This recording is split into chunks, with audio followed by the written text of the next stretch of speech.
Welcome to the Journal of Biophilic Design podcast. Well, many thanks for joining us on the Journal of Biophilic Design today. We're really excited to be joined by Lily Turner. She's an environmentalist. She's a biophilic designer and a living walls specialist. She's also director of green walls at Urban Strong. Urban Strong is a design build maintenance firm offering services for green building technology solutions. In 2013, she co-founded Urban Blooms, a non-profit to bring large-scale, publicly accessible living walls to dense urban environments. And she's also shared a case study of multi-sensory living wall that they installed in a corporate office in New Jersey. And it's featured in our 4th issue, which I've got holding up here, our Cities edition. So make sure you get your hands on a copy. You can buy it on our website, journalofbiophilicdesign.com, or also on Amazon. So Lily, many thanks for joining us today. Yeah, thank you for having me. I'm very excited. That's lovely. Thank you. Well, first of all, can you tell us about yourself, please? What got you interested in nature and the environment? Yeah, absolutely. I would say growing up, I was fortunate enough to spend the entirety of my summers in Mid-Coast Maine. I'm actually currently in a town here now that I grew up going to, and their slogan is "Where the mountains meet the sea." So clearly for a kid, I mean, the kids are kings and queens here. They just roam the land and they play outside all day. So it was instilled in me from a very young age. But then when I was older, after high school, I started working more with communities. And it was actually post Hurricane Katrina. So I was rebuilding homes, restoring landscapes, repairing like drip irrigation systems and fields, and got to do a lot of great community projects. And that kind of set me up or kind of warmed me up to launch Urban Blooms, which really wanted to bring greenery back into the built environment to benefit the community members.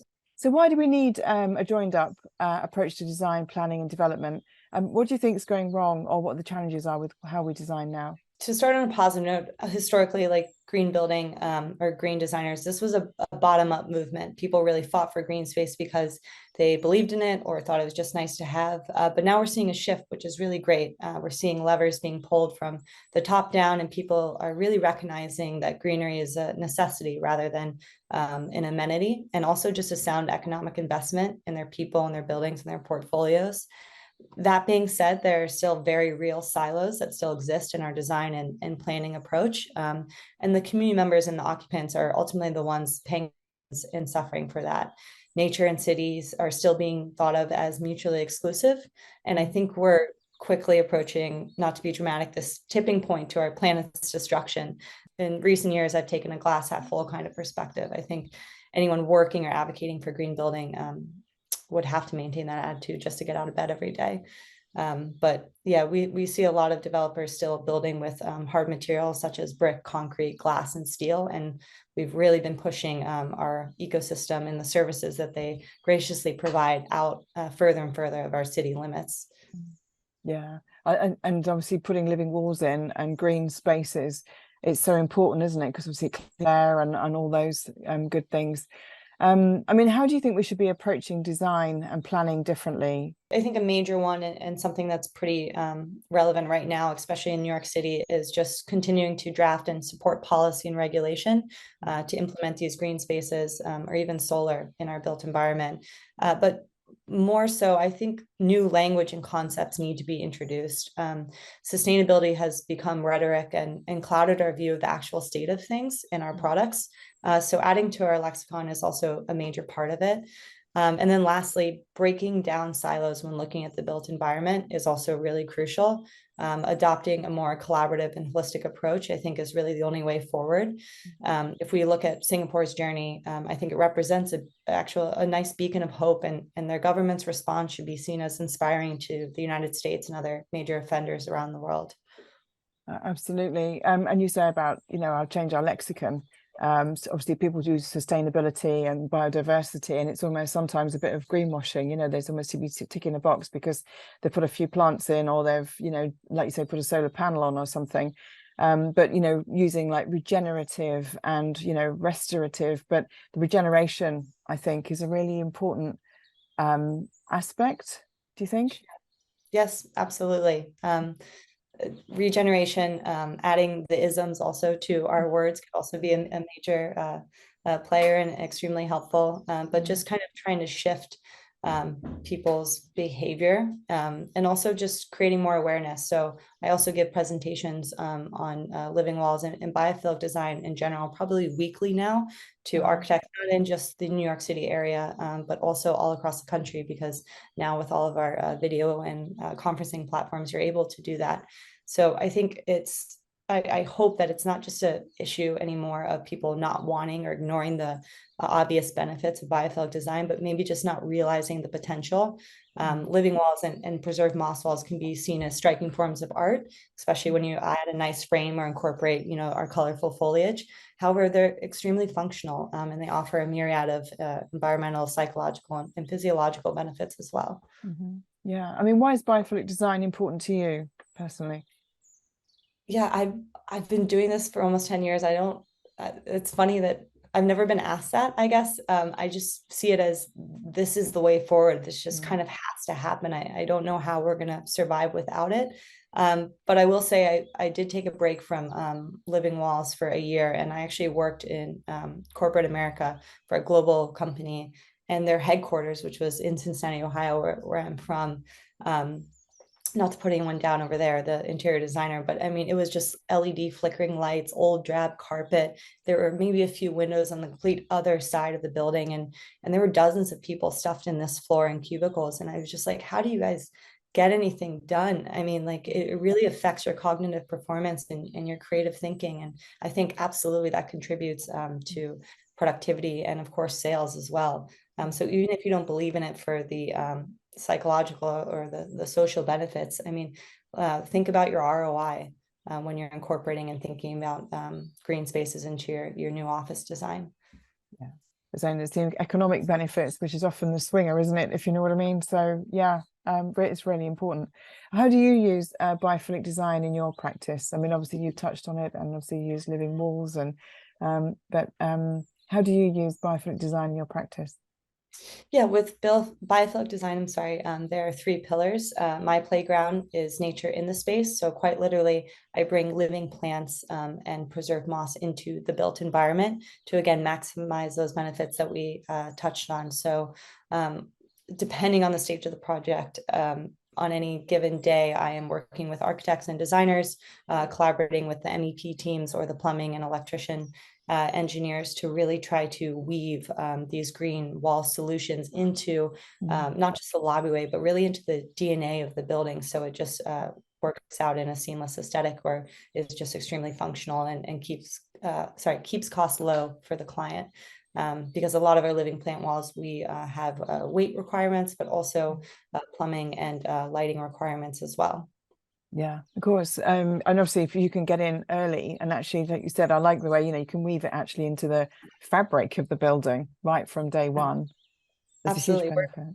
We're currently working on a project, and we're really recommending that we recirculate and use harvested stormwater as the primary source for the living wall. It's been done in Europe. It has yet to be done in the United States project, but we'll see.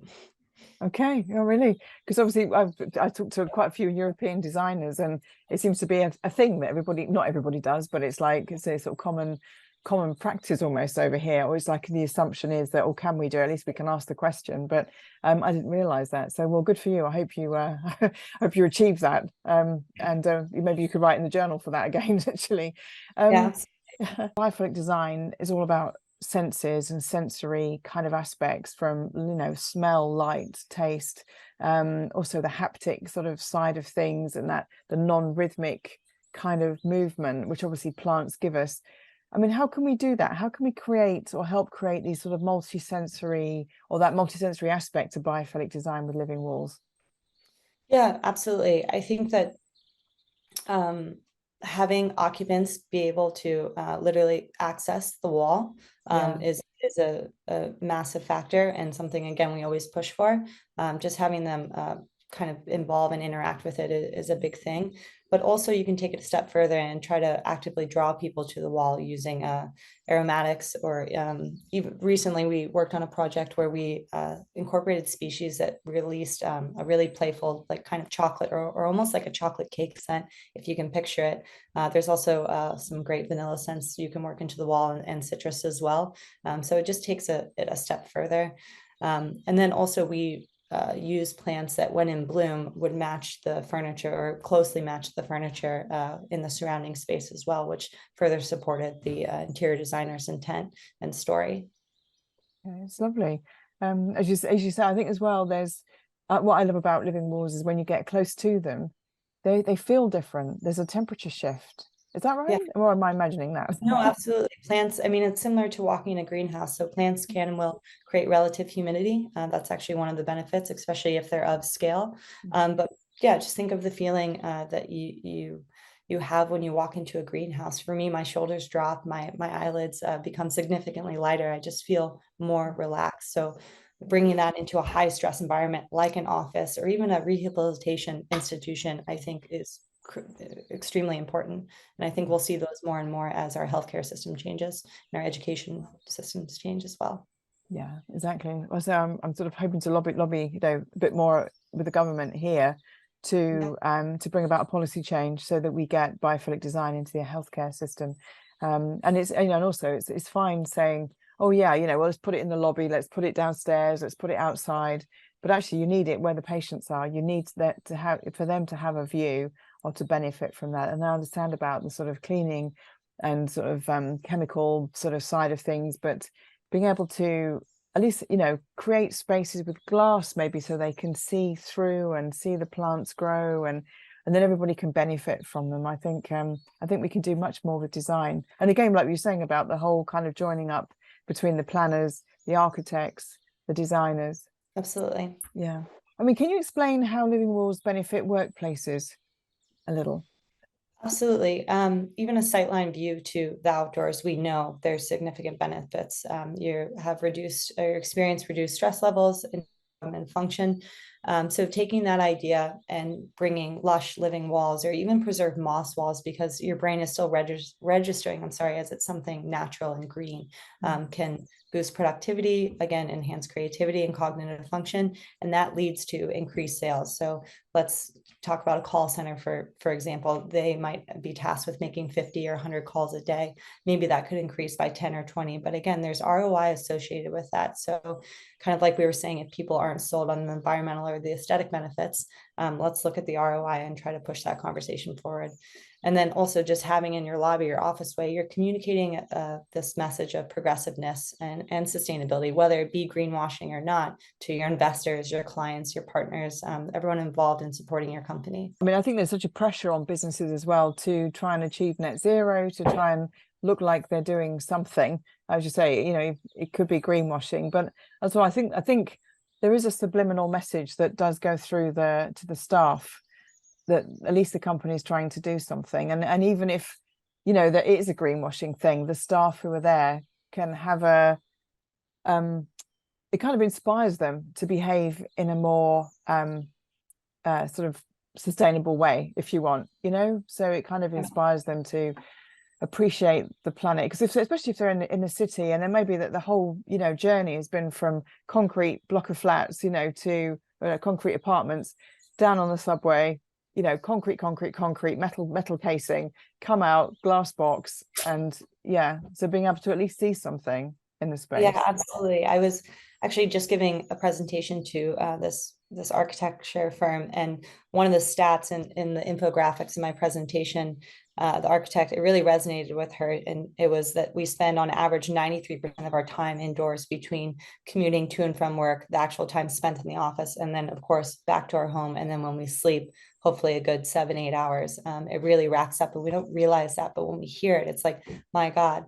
And she came up to me after the presentation and she was like, I'm dead serious. That's why I invested in a convertible. So in the warmer months, I could at least experience and look out at stoplights. I'm like, that's pretty creative. I've never heard that before, but it's a very real statistic that we should be reminded of.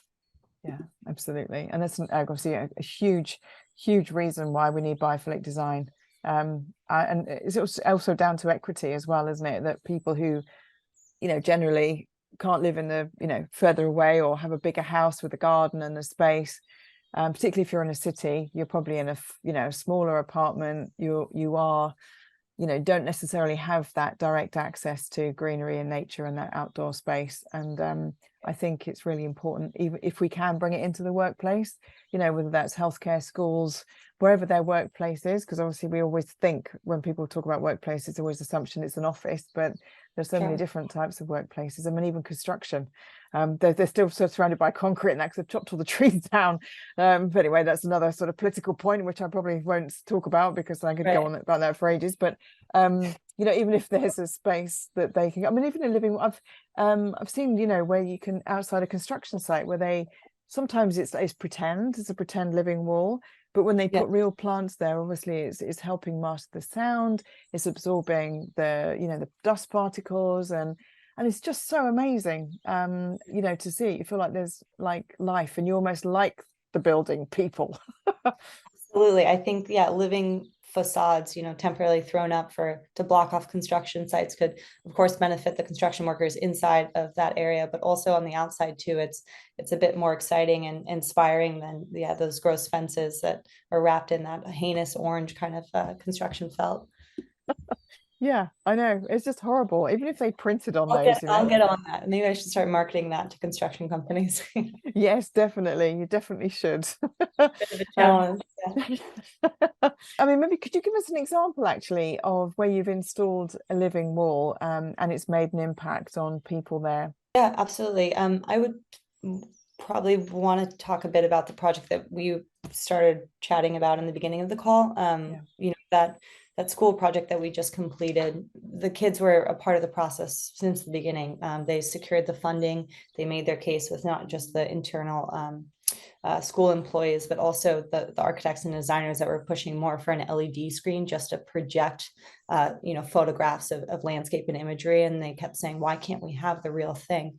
You know, we don't want those lighting posts outside in the parking lot. That's not going to help us. We want something where all the students can access it. So we just completed a 120 square foot living wall, still wrapped around the TV monitor that they always wanted. But the kids were great. They picked out the plants and helped with the design, and they absolutely working the wall into their curriculum. So not just studying the biophilic benefits, but we also included species that are easily able to propagate. So a lot of pothos, satin, philodendrons, and things like that, so they can continue to grow and hopefully bring home their own plants right off the wall.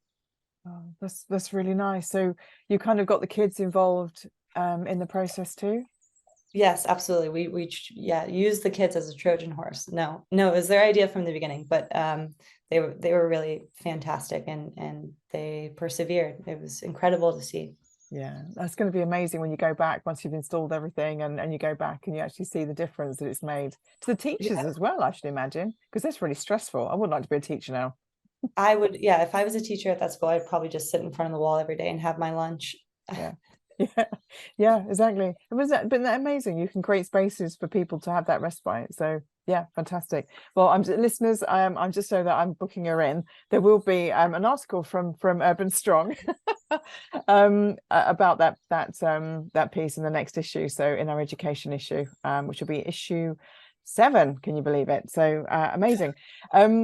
So I was going to ask you, because obviously you do moss walls as well, and you touched on earlier about how you can put them in a frame and you can make them like pieces of art. And I've seen some of your work and it just looks amazing. And again, listeners, I will put some images of the work on journalofbiophilicdesign.com, which accompanies this podcast. There's a whole thing about living moss and then this sort of dried moss, or is there a difference? I don't know. Educate me. Sure. So I actually don't have much experience with living moss, aside from, you know, seeing a Pinterest article and trying to make my own moss milkshake and then graffiti on the outside of my house. It didn't exactly work, but as I know it, living moss is still highly experimental. So I personally wouldn't feel comfortable working into a project. It doesn't mean companies that are bigger and badder than us haven't figured it out. I'm sure they're very successful in it, but we work with preserved moss. So it's been treated in a food safe grade. And then also natural food dyes have been worked back into it to kind of bring back the vibrancy of it. So with that process, it lasts about 8-9 years. My oldest moss wall is coming up right around on 9 years, and it's still looking pretty good. And it's in a pretty high traffic lobby area. So I'm very proud of that. But preserved moss, I mean, I've always kept it in my back pocket because I just love living plant walls so much, kind of like you can't replace that feeling of coming up close to it and feeling that air and getting to touch it. And sometimes when you do that with faux foliage or some even preserved dried moss, that's not as great quality on this on the market. As soon as you touch it, it's you lose all the romance to it basically. But I think our preserved moss is treated in a way that it's still soft to the texture and that holds for several years. And it's a great solution when you can't bring plumbing or lighting into the space. People still deserve greenery, especially if they can't set up an office by a window or the patients don't have windows in their rooms, like we were saying. And it's extremely flexible because it doesn't need water or light. So you can wrap it around curves, you can cut it to any shape, you can incorporate logos if it's sizable of a sizable dimension. I think preserved moss is really great. I actually recently installed a preserved moss ceiling, and I thought that was just to kind of play a trick on the visitors and the employees, like, oh, look up while you're walking. But it was actually to absorb sound traffic and noise, which again, moss walls, you don't get the air purification benefits, but they can be highly functional, not just aesthetics or alternative forms of art. They can absolutely boost moods and enhance feelings of well-being and also absorb sound. Wow, that's amazing. I don't even know, like I'm a visual artist, so I do a lot of I do sort of line drawings and all that kind of stuff, and I sketch and blah, but I also have photography, and I'm just sort of thinking how you could incorporate, you could sort of transcribe almost an image with moss, because you can get really detailed with it, can't you? You can kind of break it Yeah. up and sort of. Absolutely. Your pixels are essentially the size of a quarter because that's like one little bundle of, let's say, reindeer moss. So Okay. again, it has to be of a certain size, but we just installed a 6 foot high and 11 foot long moss wall, and we created an image per the client's request. Their construction building firm in New York City, and this was going to be a focal point of their lobby. It was right behind their reception desk, and they wanted to create the New York City skyline or cityscape, and not just that, but it being reflected into the river. So basically, we have flipped imagery. I'll just send you the photo. I think you'll get some joy out of it. But it was probably our most detailed moss wall yet. It's a bit like Monet, but when you get off the elevators and you're walking in, it's just such a clear cityscape image. And of course, if you get up close to it, you're like, what am I looking at? It's a bit blurred, but Wow. it was quite a challenge for our team, and it came out really well. Wow, that's amazing. Yeah, so I've actually opened my eyes to what moss can do. I've seen some really great kind of abstract shapes, and I've seen the branding and things that people have put with moss. But creating pictures like that must be really amazing. Yeah, I'm really looking forward to seeing that. And is it okay if I put it alongside the article that goes with the Yeah, absolutely. the podcast? Okay, great. So people listening, please go to journalofbiophilicdesign.com, go to the podcast tab, and then search for Lily Turner. So the name will come up as you search on the page. So before I ask you the final question, Lily, is there anything else that you'd like to add?